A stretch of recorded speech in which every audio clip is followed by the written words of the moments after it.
Chapter 28. Uju hurled his dagger into the creature's throat. I caught the ogre before he could fall back among his pack. Uju and I hauled him onto the path. We peeked back out. An ogre looked up in our direction. Ying? Yasha Shavala! The ogre took a step toward us. I whinnied again, but he didn't turn. I had to distract them. I whispered to Uju, "Fill your mind with song." He nodded. I allused a woman's voice from the direction of the whinnies. "Did you hear something, Olo?" it said. Then I filled my mind with song. Below us, the ogre stopped and grinned. I saw his mouth form the Orthian word for friend. I allused a male voice, singing, "I heard it too. Friend, it said." Would they come after their companion or seek their prey? They headed down the mountain. Uju grabbed my arm. We started picking our way upward, taking care to be quiet. We climbed for 10 minutes or more. I fought an urge to stop my silent singing and listen to hear if they were close. Too dangerous. If they were still persuading, I'd hear them. Uju turned, a rapt smile on his face. He began to pull me back down the mountain. He'd listened to the ogres. I fought him. I managed to jam my hands against his ears. I saw comprehension return. We hurried up the mountain again. I hoped he had a destination in mind. He did. We reached it shortly, a rock-strewn ridge with a view into the valley. We could see the path we'd been on. There were our horses, still behind the boulder. There were the ogres, not far below the place we'd first seen them, trudging back up the mountain. One veered aside and found our horses and their dead comrade. They began to climb toward us, pointing out our tracks as they came. Uju started kicking stones down the mountain, hefting rocks and throwing them. I became a throwing zealot. Between us we hurled a huge half-buried rock. I heaved and tossed and pitched the heaviest rocks I could lift, never stopping to see the result. Then Uju was pulling me away. We stumbled back as half the mountain below gave way and buried the ogres and our unfortunate horses. We scrambled down the far side of the ridge. I hoped the ground beneath us wouldn't collapse. At the bottom, Uju started climbing the adjacent slope. "Wait!" I cried. I had to stop to catch my breath. "Not safe. Come." I followed, holding my side and panting. What would we do without horses? Finally, he collapsed halfway up. I collapsed next to him.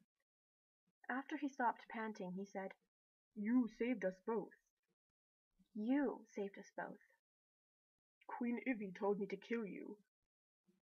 Could she hate me so much? Could she be so wicked? "Not in so many words, but her meaning was clear enough." Fright had loosened his tongue. "She said you were half ogre. She said we'd all be safer without you. I was going to kill you, but she'd grown so beautiful, I stopped believing her." Beauty had saved me. "But if I had killed you, the ogres would have killed me." He smiled ruefully.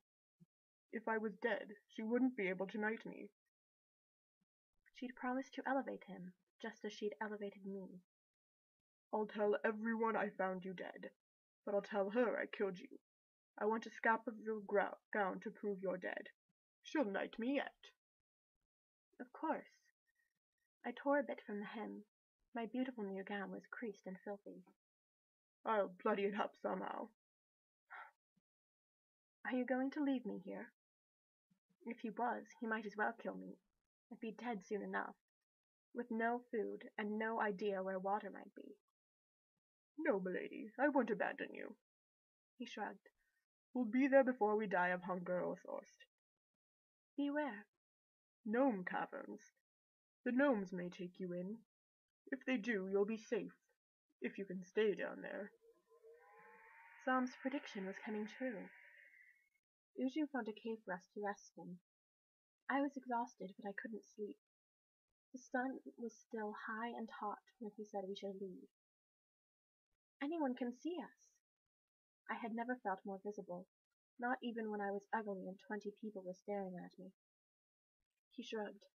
"Nonetheless." He had returned to his taciturnity. I trudged after him. The heel came off my right slipper. Uju? He shrugged, so I knew he was listening. When you reach home, would you tell Princess Zori that one of my cousins ate me? He nodded. Good. Rock walls rose around us, forming serpentine pathways. It was a landscape to be lost in forever, but Uji never hesitated, choosing each new chasm as if he was following a rope. The day wore on. My tongue felt gritty and dusty. Visions of iced osumo, mead, raspberry juice took over my imagination. I was parched enough to long even for apple juice. Uju turned a corner. I followed and then stopped short. He had opened a rock door into the cliff. The doorway was lower than my height and wider than my girth. Uju ducked and entered. I hung back, thinking of the castle dungeon. But the air that wafted out of the tunnel was cool and fresh. The floor was carpeted. The pattern was of pink pails and pink hammers and pink chisels on a light green background. How could I fear? I hunched over and entered. The light dimmed. Uju had closed the door soundlessly. I turned. The door was indistinguishable from the surrounding rock. When would I see the sun again? The tunnel was brighter than torchlight. The wall on my right seemed to be crisscrossed by sparkling veins and arteries. I guessed this was the glow iron Zam had mentioned. It was magical, gnomish magic. The tunnel wound steeply down. We heard gurgling but saw not a drop of water. I was certain we were nearing the center of the world. Below us, the tunnel ended in a small circular room where a gnome sat, reading a book. Uju called out, "Victor, Duclese, Eltiam Duc, F Duclese." The gnome, a female, looked up. She marked her place in her book, pushed back her chair, and exited through the rock where she was standing. Through the rock! She seemed to melt into it and was gone. More gnomish magic. "Kufso!" Uju cried. He raced to where she'd been and pounded on the rock wall. I joined him and stared at the spot where she had vanished. It looked no different from the rest of the rock wall. Smooth, glistening, coral-colored. Uju kicked it. What did you say to her? He slumped into her chair. It was a greeting. I wasn't worried. I had Zam's prediction to rely on. I was to see him in Gnome Caverns. "We can go back," I said, "and find another entrance." I'd heard there were many, but it would be a long climb, especially without food or water. He didn't stand up. "Why can't we?" It was an entrance. "Yes?" Then I understood. It was an entrance only, not an exit. We wouldn't be able to find the door. We were stuck here. I still wasn't concerned. "We'll get in. A gnome once predicted I'd see him in Gnome Caverns." Uju laughed bitterly. A gnome predicted I would be given a centaur before my 32nd birthday. That birthday passed 11 years ago. Oh. I sank to the floor. It might end here then. We'd die of thirst, with water gurgling somewhere nearby. Idly I opened the gnome's book. Naturally the words were gnomic, punctuated and capitalized backward, as the gnomes did. If only I could get to that gurgling water! I wondered how it could sound so close with solid rock between us and it.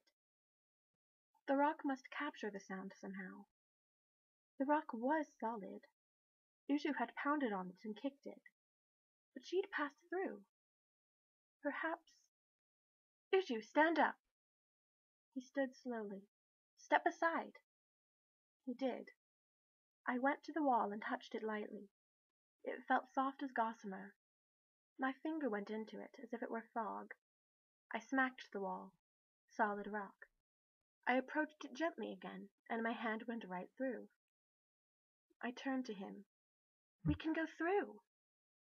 What if it seizes up around us? Then we'd die in the rock rather than outside it.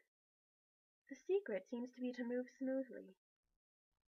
A dozen gnomish warriors might be waiting on the other side, pointing their swords at us. "I'm going to try it," I said. I thought, glide, and stepped into the wall. It felt like stepping through feathers. Then I was out. A moment later, Uju came through. You saved me again. We were in the same tunnel. The wall we'd gone through was filmy from this side. I could see the glow iron sparkling on the far wall. I looked for the source of the gurgling.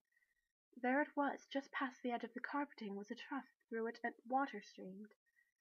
No one was in sight. Uju and I threw ourselves down. I cupped my hands and drank.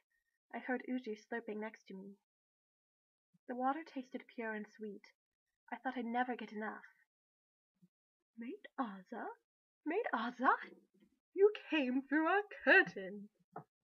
The voice was mild and breathy. I scrambled up and curtsied. Master Zam!